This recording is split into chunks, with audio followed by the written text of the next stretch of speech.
अस्सलाम वालेकुम दोस्तों, अपनी नेक्स्ट वीडियो के साथ आपको वेलकम करता हूं अपने इस चैनल में। उम्मीद है सब खैरियत से होंगे। तो चलते हैं आज की अपनी अहम न्यूज और इन्फॉर्मेशन की जानब। सबसे पहले तो दोस्तों बात करेंगे स्पेन फैमिली वीजा और पाकिस्तानी नेशनलिटी छोड़ने के बारे में। कुछ अपडेट्स हैं जो आप लोगों के साथ शेयर करूंगा। काफी अहम अपडेट्स हैं जिसपे कुछ फैमिलीज और दोस्तों के कमेंट्स भी आए हैं, इसको कवर करूंगा।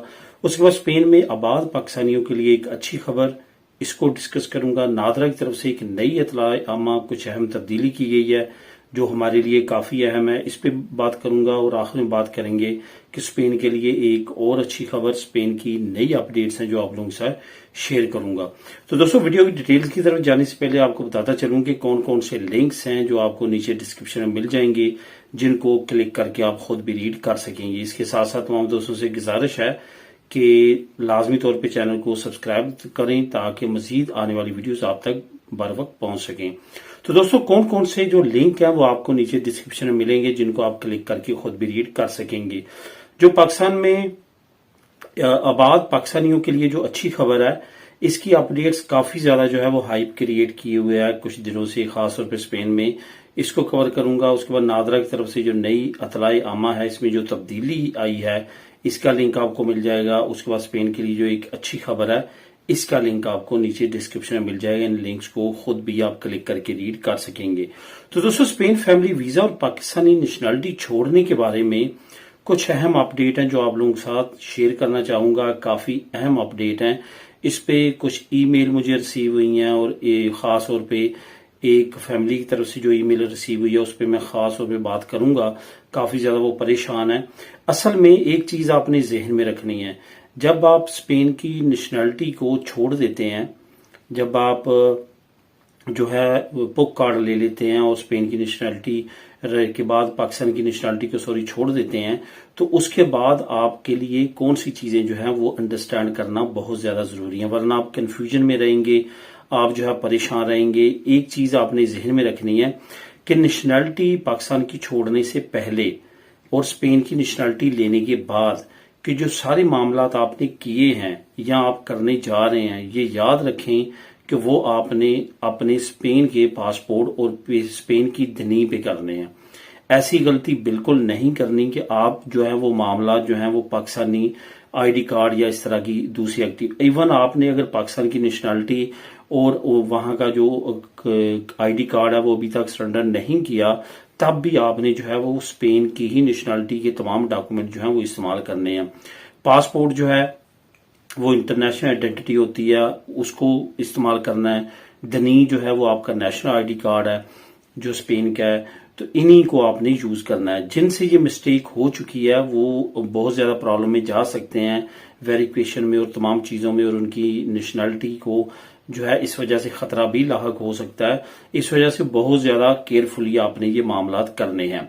वो फैमिली जिन्होंने अपनी स्पेन की नेशनलिटी ली और उसके बाद उनकी पाकिस्तान का जो नेशनलिटी अभी तक उन्होंने नहीं छोड़ी और वो जो है वो अपनी फैमिली को बुलवाना चाहते हैं, तो वो परेशान है कि हमारे जो है वो FRC, हमारे मैरिज सर्टिफिकेट पे हमारा पाकिस्तान का पुराना तमाम डाटा है। तो जाहिर है जब आपकी शादी हुई थी उस वक्त वही डाटा होना है, नेशनलिटी तो आपको बाद में मिली है। इस वजह से वो परेशानी वाली बात नहीं है। अगर उस परेशानी को आप खत्म करना चाहते हैं, आप डरते हैं कि एम्बेसी या स्पेन की गवर्नमेंट आपके खिलाफ तहकीकात ना करे, तो उसका बेहतरीन हल है कि आप फौरन जो है वो पाकिस्तान की नेशनलिटी को छोड़ दें, आईडी कार्ड जो है वो कैंसिल करवा दें और उसके साथ साथ जो पासपोर्ट है उसको छोड़ दें, पुक कार्ड अप्लाई कर दें। ये कंफर्म हो जाएगा, आपको की प्रॉब्लम नहीं होगी। इस वजह से इन तमाम चीजों को आपने जहन में रखना। वो लोग जिन्होंने पाकिस्तान की नेशनलिटी छोड़ दी है और स्पेन की नेशनलिटी उनके पास है, वो उनको तो बिल्कुल इसमें परेशानी की बात कोई भी नहीं है कि वो अपने वहां पे फैमिली को बुलवाते हैं, अपने पास बुलवाना चाहते हैं। उनके FRC पे, उनके मैरिज सर्टिफिकेट पे उनका पुराना तमाम डाटा है, तो कोई भी इसमें परेशानी वाला बात नहीं है, क्योंकि उस वक्त आपके पास स्पेन की नेशनलिटी नहीं थी। तो जाहिर है उस वक्त वहां पे जो था पाकिस्तान का डाटा तमाम होगा, उसको बाद में चेंज करवाने की भी जरूरत नहीं है, क्योंकि जो मैरिज सर्टिफिकेट आपका जब स्पेन का बन जाएगा तो वहां पे तमाम नई चीजें, नया डाटा जो है आपका वहां पे रजिस्टर्ड हो जाएगा और आपका नया बर्थ सर्टिफिकेट जो है वो स्पेन वाला इशू हो जाएगा। और इवन जो है आपका जो बर्थ सर्टिफिकेट तो इशू हो चुका, मैरिज सर्टिफिकेट जो है वो इशू हो जाएगा और वही बाद में आपका कारआमद होगा।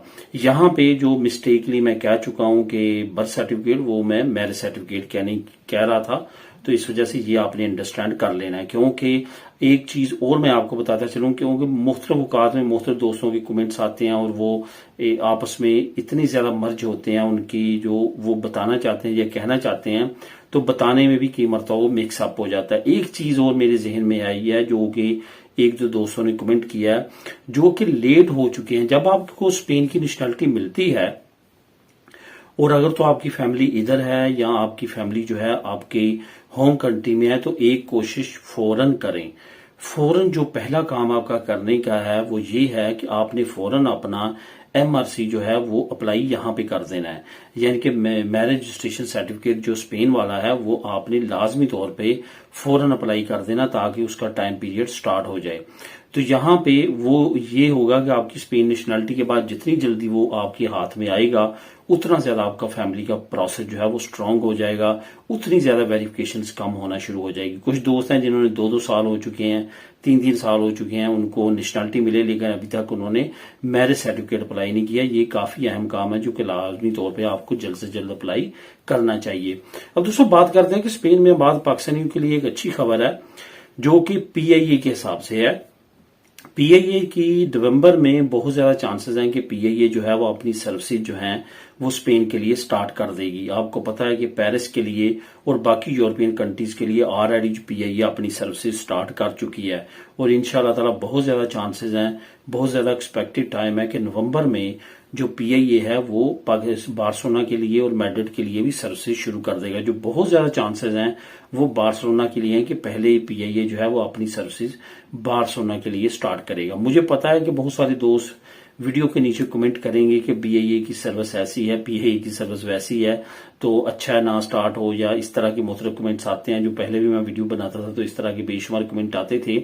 लेकिन बहुत मरतबा ऐसा होता है दोस्तों कि कुछ फैमिलीज मजबूरी की हालत में जो है वो सरबराह साथ सफर नहीं कर सकता और फैमिली को वो भेजना चाहते हैं या बुलवाना चाहते हैं अपनी होम कंट्री पाकिस्तान से, तो ये एक डायरेक्ट फ्लाइट अवेलेबल होती है कि वहां पे फैमिली को बैठा दिया जाता है और यहाँ पे उनको रिसीव कर लिया जाता है, या यहाँ से उनको भेज दिया जाता है, वहां पे उनको रिसीव करने वाले रिसीव कर लेते हैं। उससे क्या होता है कि ट्रांजिट का जो झंझट है बच्चों के साथ या फैमिली की जो मुश्किलात आती हैं उनसे वो फैमिलीज बच जाती हैं।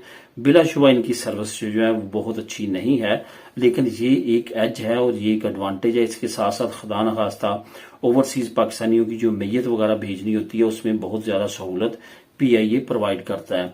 अब दोस्तों बात करते हैं कि नादरा की तरफ से एक नई इतला दी गई है।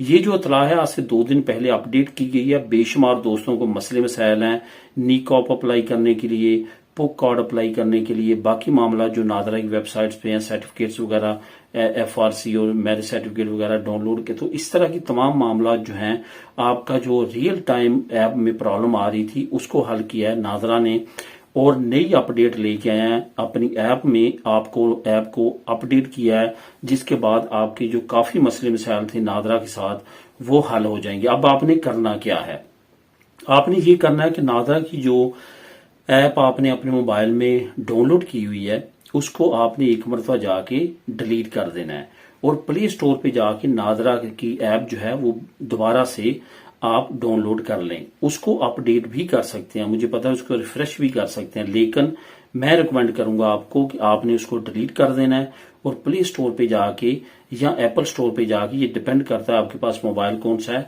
वहां पे जाके आप उसको दोबारा से डाउनलोड कर लें और दोबारा उसको में अपना अकाउंट वगैरह आईडी जो आपने बनाई है वो लॉग इन हो, तो उसके बाद उसका इस्तेमाल करें। तो इंशाल्लाह ताला जो प्रॉब्लम्स आ रही हैं वो प्रॉब्लम्स नहीं आएंगी। अब दोस्तों आखिर में बात करते हैं कि स्पेन के लिए एक और अच्छी खबर। पहली मरतबा इस तरह हुआ है कि पिछले 20 साल के बाद स्पेन का जो अनएम्प्लॉयमेंट रेशियो है वो गिरा है। जैसे कि मैंने एक हफ्ता पहले आप लोगों के साथ बमेल लिंक ये न्यूज शेयर की थी।